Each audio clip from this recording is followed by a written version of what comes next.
Thank you for joining Wars of the Roses. And this is Landmarks from the Encyclopedia of Freemasonry by Albert G. Mackey. Landmarks. In ancient times, it was the custom to mark the boundaries of lands by means of stone pillars, the removal of which by malicious persons would be the occasion of much confusion, men having no other guide than these pillars by which to distinguish the limits of their property. To remove them, therefore, was considered a heinous crime. Thou shalt not, says the Jewish law, remove thy neighbor's landmark, which they of old time have set in thine inheritance. Hence those peculiar marks of distinction by which we are separated from the profane world, and by which we are enabled to designate our inheritance as the sons of light, are called the landmarks of the order. The universal language and the universal laws of Masonry are landmarks, but not so are the local ceremonies, laws, and usages which vary in different countries. To attempt to alter or remove these sacred landmarks by which we examine and prove a brother's claims to share in our privileges is one of the most heinous offenses that a Mason can commit. In the decision of the question, what are and what are not the landmarks of Masonry, there has been much diversity of opinion among writers. Dr. Oliver says that some restrict them to the OB signs, tokens, and words. Others include the ceremonies of initiation, passing, and raising, and the form, dimensions, and support, the ground, situation, and covering, the ornaments, furniture, and jewels of a lodge, or their characteristic symbols. Some think that the order has no landmarks beyond its peculiar secrets. But all of these are loose and unsatisfactory definitions, excluding things that are essential and admitting others that are unessential. Perhaps the safest method is to restrict them to those ancient and therefore universal customs of the order, which either gradually grew into operation as rules of action, or, if at once enacted by any competent authority, were enacted at a period so remote that no account of their origin is to be found in the records of history. Both the enactors and the time of the enactment have passed away from the record, and the landmarks are therefore of higher antiquity than memory or history can reach. The first requisite, therefore, of a custom or rule of action to constitute it a landmark is that it must have existed from time whereof the memory of man runneth not to the contrary. Its antiquity is its essential element. Were it possible for all the Masonic authorities at the present day to unite in a universal congress and with the most perfect unanimity to adopt any new regulation, although such regulation would, so long as it remained unrepealed, be obligatory on the whole craft, yet it would not be a landmark. It would have the character of universality, it is true, but it would be wanting in that of antiquity.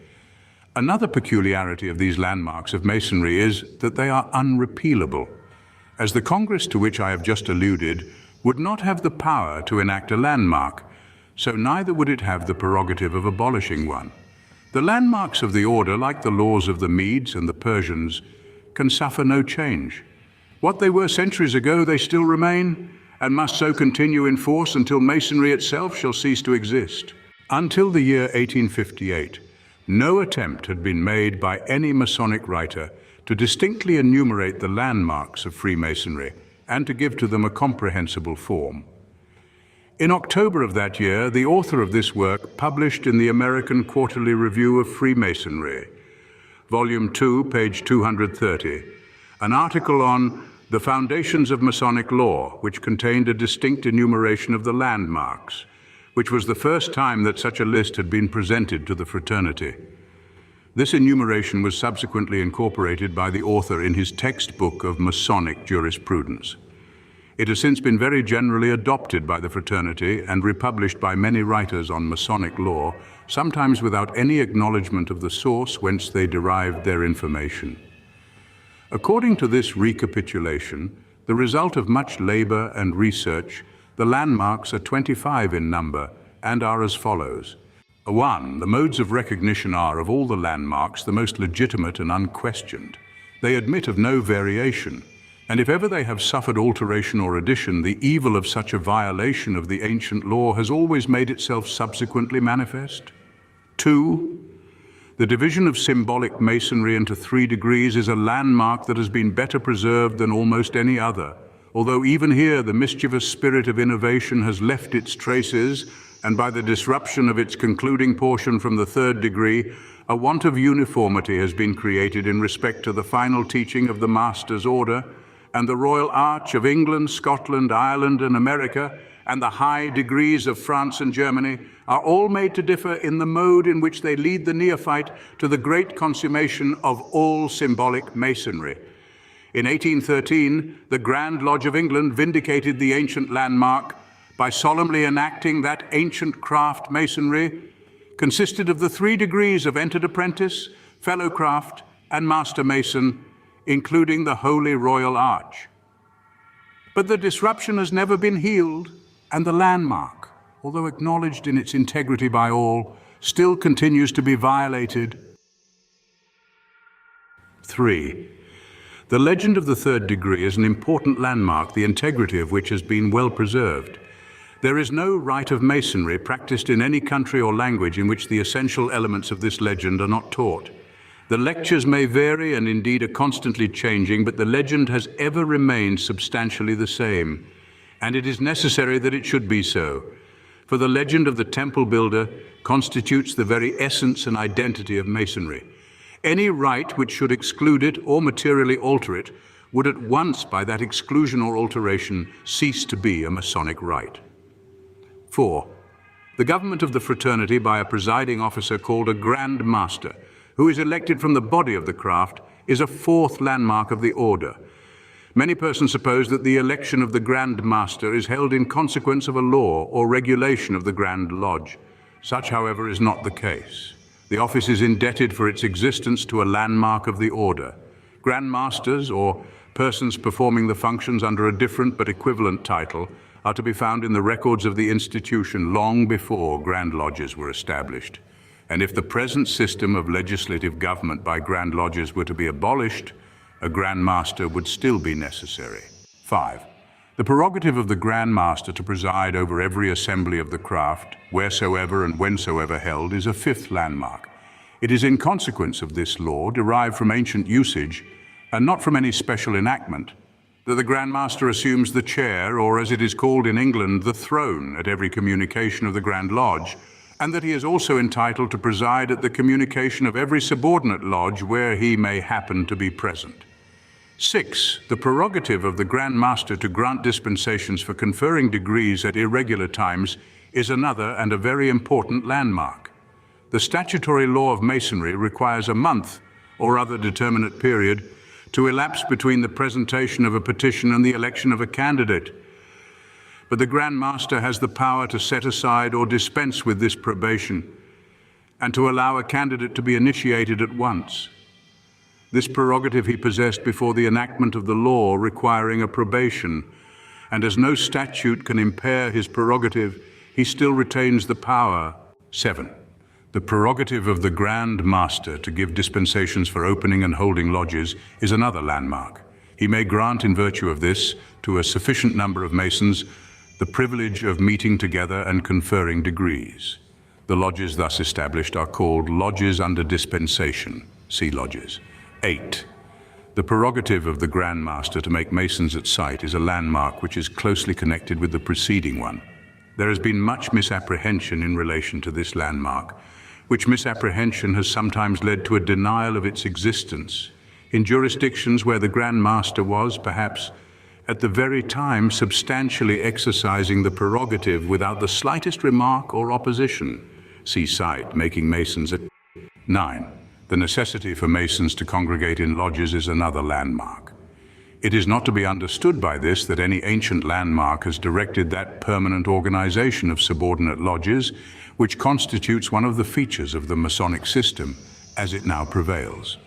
But the landmarks of the order always prescribed that Masons should, from time to time, congregate together for the purpose of either operative or speculative labor, and that these congregations should be called lodges.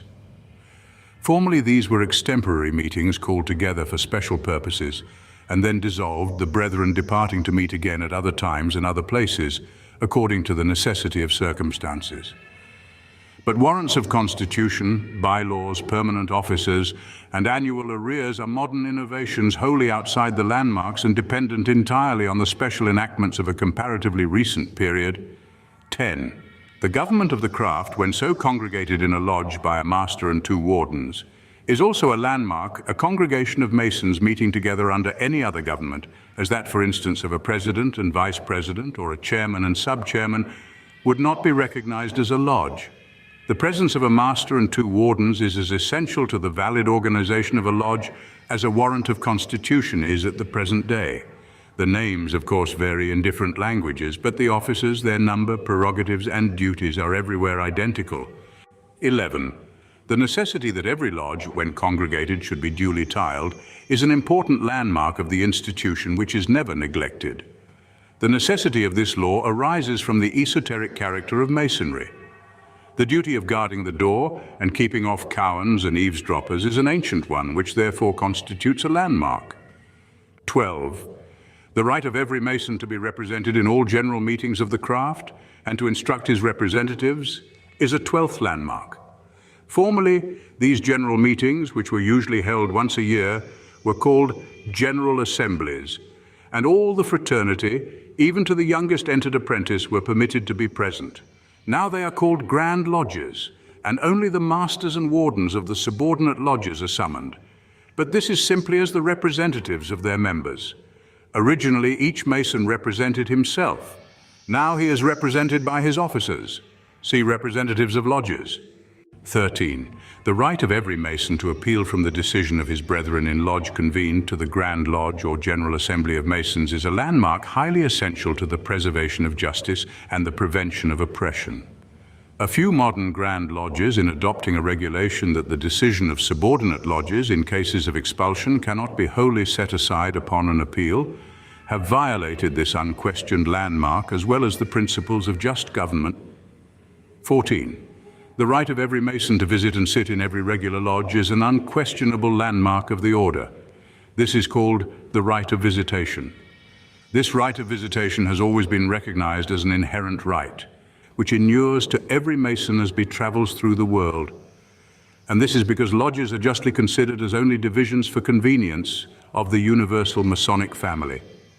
This right may, of course, be impaired or forfeited on special occasions by various circumstances, but when admission is refused to a Mason in good standing who knocks at the door of a lodge as a visitor, it is to be expected that some good and sufficient reason shall be furnished for this violation of what is in general a Masonic right, founded on the landmarks of the order. 15. It is a landmark of the order that no visitor unknown to the brethren present, or to someone of them as a Mason, can enter a lodge without first passing an examination according to ancient usage.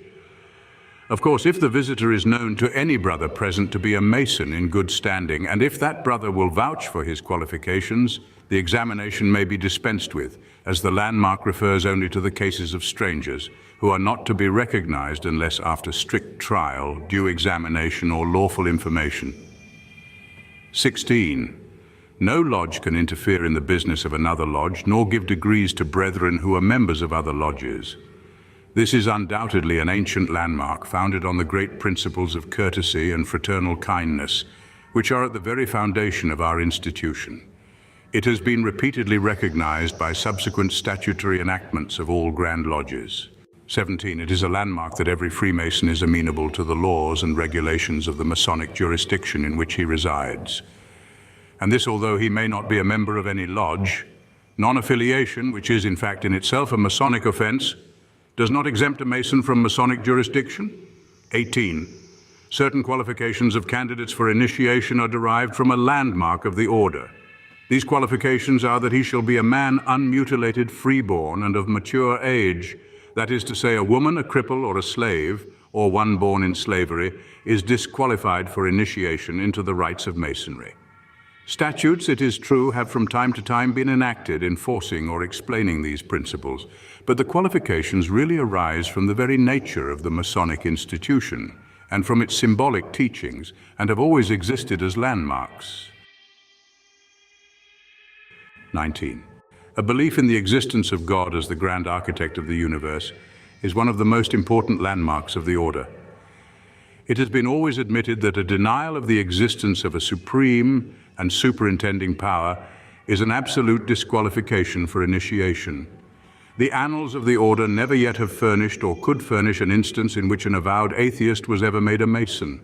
The very initiatory ceremonies of the first degree forbid and prevent the possibility of such an occurrence. 20. Subsidiary to this belief in God as a landmark of the order is the belief in a resurrection to a future life. This landmark is not so positively impressed on the candidate by exact words as the preceding, but the doctrine is taught by very plain implication and runs through the whole symbolism of the order.